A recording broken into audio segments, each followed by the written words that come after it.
पट्टाली खोलाको पुल मैले बनाएको मेरो नेतृत्वमा बनेको त्यो चाहिँ सुरेशजीलाई थाहा छ, त्यो चाहिँ तपाईँको हरिकृष्ण भट्टराईलाई थाहा छ, त्यो चाहिँ रुद्र दाहाललाई थाहा छ, त्यो चाहिँ तपाईँको राजु अधिकारीलाई थाहा छ, त्यो आशाराम चौधरीलाई थाहा छ।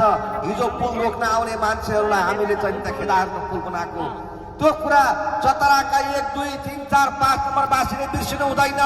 पुल रोक्न आउने मान्छे को थियो र यो पुल बनाउने को थियो भन्ने कुरा चतरा बरा क्षेत्रका मान्छेले बिर्स्यो भने म माथि ठुलो अन्याय हुन्छ। तपाईँले त्यसलाई बुझ्न जरुरी छ। त्यसो भएर आदरणीय अभिभावकज्यूहरू, तपाईँले ओइ भन्दाखेरि होइ भन्ने अभिभावक आएको छु, ओइ भन्दा होइ भन्ने सरकार आएको छु। त्यसो भएको हुनाले तपाईँले तारा चुनाव चिन्हमा मतदान गर्नुहोस्। तपाईँ झन्डा जसको बोक्नुहोस्, तपाईँ झन्डा घाम भएको बोक्नुहुन्छ कि तपाईँ झन्डा रूप भएको बोक्नुहुन्छ कि तपाईँ झन्डा तारा भएको बोक्नुहोस्।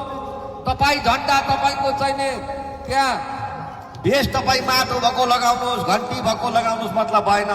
भोट चाहिँ तारामा हाल्नुहोस्। यसपालि यो धरतीमा जन्मेको पहिलो सुरु चाहिँ तपाईँको यहीँमा हुर्केको, यहीँ बढेको र यहीँ पढेको 48 सालदेखि कोही उम्मेदवार छ भने त्यो मनोज भट्टराई मात्रै हो अहिलेसम्म। यहीँ जन्मेर यहीँ हुर्केर यहीँ पढेर यहीँ पढेको मान्छे पहिलोचोटि स्थानीय रैथाने उम्मेदवार तपाईँहरूको बिचमा आएको छ।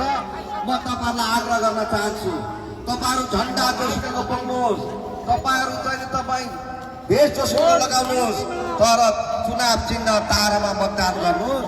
त्यो सुनसरी क्षेत्रमा रहेको विकासका लागि, त्यो सुनसरी क्षेत्रमा रहेको समृद्धिका लागि, यो हाम्रो क्षेत्र निर्माणका लागि तपाईँहरूले चाहिँ तपाईँहरूलाई आह्वान गर्छु। यसपालि पनि हामी पार्टीको पछाडि लाग्यौँ भने, यस पछाडि पनि हामी जातिको पछाडि लाग्यौँ भने, यो बेला पनि हामी धर्मको पछाडि लाग्यौँ भने सुनसरी क्षेत्रमा रहेको विकास, तपाईँ हाम्रो क्षेत्रको विकास भोजपुरको मान्छे ल्याएर, खोटाङको मान्छे ल्याएर, ताप्लेजुङ र 5 थरको मान्छे धनकुटाको मान्छे ल्याएर गर्दैन। तपाईँ हाम्रो विकास तपाईँ हामीले गर्नु छ। त्यसो भएको हुनाले आवेगमा होइन, तपाईँहरूले सोचेर बुझेर तारा चुनाव चिन्हमा मनोज भट्टराईको पक्षमा मतदान गरिदिनु न, मत मागिदिनु न। तपाईँहरूलाई म आग्रह गर्न चाहन्छु, अनुरोध गर्न चाहन्छु। यहाँ व्यापार गरिरहेको साथीहरूलाई मैले निर्वाचन जितेपछि यो त्रिपाल टाग्ने कामको बन्द गरेर तपाईँलाई ट्रस्ट बजार चाहिँ अहिले यो हार खोलाको बजार अर्को वर्ष आउँदाखेरि चाहिँ तपाईँहरूले बेच्ने सामग्री लिएर आइपुग्छ, बिहानै बाँस र चाहिँ त्रिपाल लिएर आउनु पर्दैन। त्यो कुराको ग्यारेन्टी म तपाईँहरूको बिचमा यो चाहिँ हार खोलामा बसेर प्रतिबद्धता व्यक्त गर्न चाहन्छु। आदरणीय अभिभावकज्यूहरू, यो कटरेलाई यहाँ चाबचालाई, चाबचा पनि यहाँ चाहिँ हाम्रोमा पर्छ, कटरे हाम्रोमा पर्छ भनेर थाहा छैन। हामी त पैदल त्यहाँ पुगेका छौँ। हामी त म खाली खुट्टा त्यहाँ हिँडेर पुगेको छु।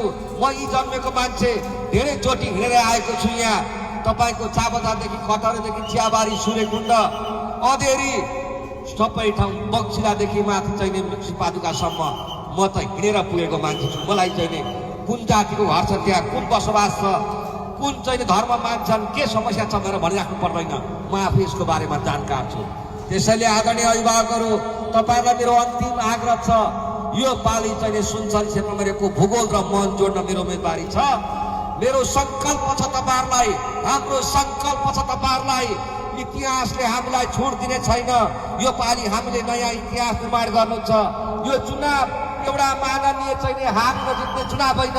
म एउटा व्यक्ति हार्दा केही हुँदैन, तर सुनसरी क्षेत्रमा रहेको विकास हार्नु हुँदैन, समृद्धि हार्नु हुँदैन, जनताको आशा हार्नु हुँदैन, विश्वास हार्नु हुँदैन, जनताको अपेक्षा हार्नु हुँदैन। तपाईँ हामीलाई दिमागमा हार्ने छुट छैन, थाक्ने छुट छैन। आदरणीय नेता साथीहरू, तपाईँहरू लाग्नुहोस्। आदरणीय शुभेच्छुक साथीहरू, हामी विजयको नजिक छ, उत्साहपूर्ण ढङ्गले लाग्नुहोस्। आज चाहिँ सुनसरी क्षेत्रमा यो फागुनको 21 गते तारामय हुनेछ।